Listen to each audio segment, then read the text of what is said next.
This week I posted a technical video. I polled the folks on Facebook and I settled on a discussion on the difference in camera settings when I do portrait photography versus when I do landscape photography. Remember, the advice I provide you in this video is just advice. You can experiment with the techniques that I talk about, but don't let that stop you from developing your own style. I also did a photo shoot in the pool. I've had so many people ask me about the pool, so I finally jumped in. I had a friend help me and use my Nikon D3100 with my 18-70 lens and an SB800, though I didn't use a flash for all the photos. I had the whole setup in my Iwa Marine bag. I also shot some video with my Canon G7. It was in its own waterproof housing. If you're curious about the waterproofing options, take a look at my video here. Now, sample photos from the shoot I did this weekend are up on SnapChick.com now. VIPs can log in and see a whole slew of photos. And at the end of this video, you'll see a video clip from the shoot. Let's talk about last week's homework. It was all about motion. Lots of really neat photos were posted on my Facebook page. Here's a few. Nellie Trot posted this photo. It was her first shot at a samba show in Sweden. She shot it with a D3100 and a kit lens.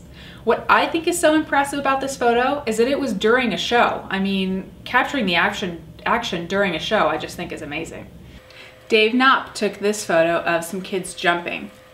Other than it being just a pretty cool photo, it's got great composition and I love the lighting and the background, but other than all those things, what's extra cool about it is that it was taken with a point-and-shoot camera. Dave used a Panasonic Lumix DMC TZ5. So, don't ever let it be said that awesome photos can't be taken with a point-and-shoot camera. Hermes Gabriel posted this photo. He used a D90 and a 50mm f1.4G lens. It's obviously so cool to see the fire, but what I really love about this photo is that the chef is smiling. I do wonder what she's cooking though. Lots of questions came in this week, as usual. Does anyone else feel like they learn more when they're teaching someone else? Because I feel like the more questions I answer, the more knowledgeable I become about this stuff. So, thanks for the questions.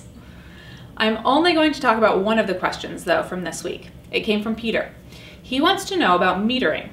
Well, Peter, metering is an important topic that I'm actually glad you asked about.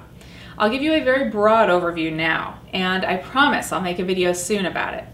So, metering is how the camera figures out the exposure. It measures the amount of light in your scene, and it does some calculations to find the best exposure. The way it calculates, though, depends on the type of metering you've set the camera to. There are a few different types of metering in most DSLRs. The three basic types are matrix metering, center weighted metering, and spot metering.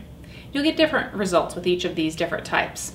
But, like I said before, I promise I'll make a video and I will expound on the mysteries of metering. I usually talk about something technical at this point in the weekly wrap-up, but today my news topic is more about philosophy. I read an article that David LaChapelle, who is an incredibly famous photographer, in case you didn't know who he was, has sued Rihanna, who's a pop star, for copyright infringement. One of her latest videos has a scene, or some scenes I guess, that Mr. LaChapelle claims are substantially similar to 8 of his photographs. Now, I have not seen all 8 of these photographs, nor have I seen the music video.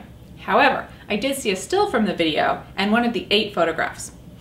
And they are more than a little similar. Now, as many of you know, I studied art history in college, and one of the themes that repeated itself throughout my classes was the idea of, well, copycatting. And I had more than one professor say that new art is really nothing more than old art brought back around. Now that being said, I don't know who's right in this situation.